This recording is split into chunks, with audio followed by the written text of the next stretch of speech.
breaking updates also coming in. Clearly a blueprint being put in place for Modi 3.0. A meeting has been called today after the 45-hour-long Tapasya meeting being called by the Prime Minister. The Prime Minister will be holding a crucial meeting today. My colleague Mohit Bhatt is joining us with that inside scoop on what's expected in that meeting. Mohit, the exit polls very, very encouraging for the NDA, predicting a landslide victory. We have a meeting being called by the Prime Minister after the 45-hour-long Tapasya. What's expected in this meeting?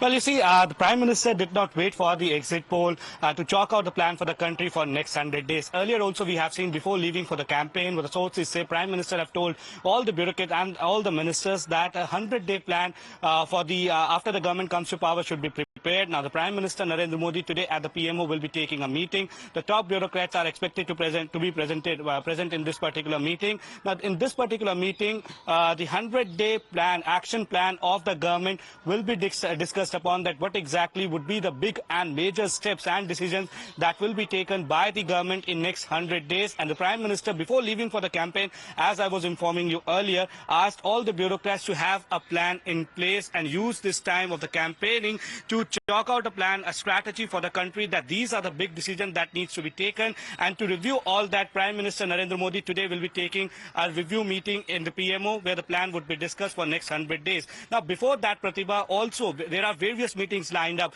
Now, the Prime Minister will also review the situation post the cyclone, specifically in the states of the northeast. And also, Prime Minister Narendra Modi will chair a meeting given the fact that there is a massive heat wave that's going through the country. And on that heat wave, Prime Minister will be taking the stock of the preparations. Earlier also, Prime Minister took the stock of the preparation, that what exactly are the preparations that are being done by the Health Ministry and other nodal agencies. And after all these meetings, we will see Prime Minister Narendra Modi will be meeting the top bureaucrats to chalk out the plan for next 100 days. So today will be a very busy day at the PMO. PM Narendra Modi yesterday came from Kanyakumari and he's not taking rest. For next 100 days, the plan of action for the country is ready and Prime Minister will be reviewing that. And as we were discussing earlier, now this is not just post the exit poll. Earlier also, Prime Minister Narendra Modi was very confident that he's coming back for the third term, and perhaps that is why he gave instructions to all the officials that a plan needs to be in the place. Strict, but in fact, Mohit, he said not just the next term, he said that I've already put in place a plan for 2047. Stay with us.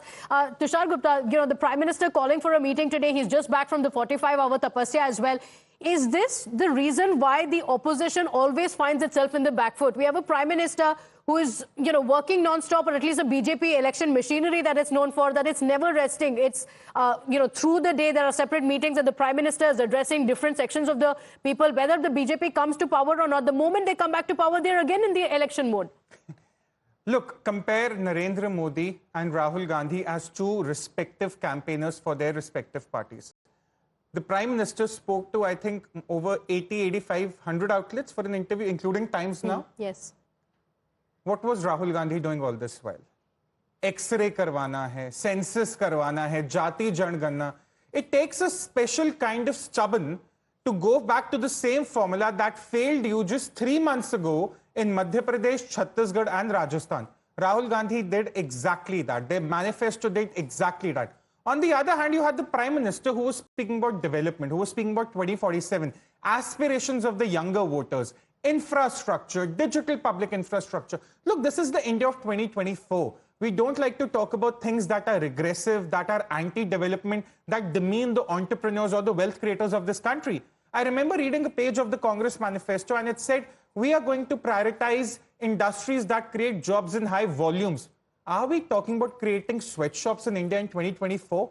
This is the Congress mentality, and that is why, as more and more years pass on, you'll find that the Congress and the BJP would have high degree of divergence. You'll see that the BJP is in a different tangent altogether when it comes to development, when it comes to reading the pulse on the ground, when it comes to understanding the people on the ground. The Congress in its echo chamber is only digging itself further inside. That's the problem, Pratibha. Okay, all right. In fact, we'll speak about what the story is about.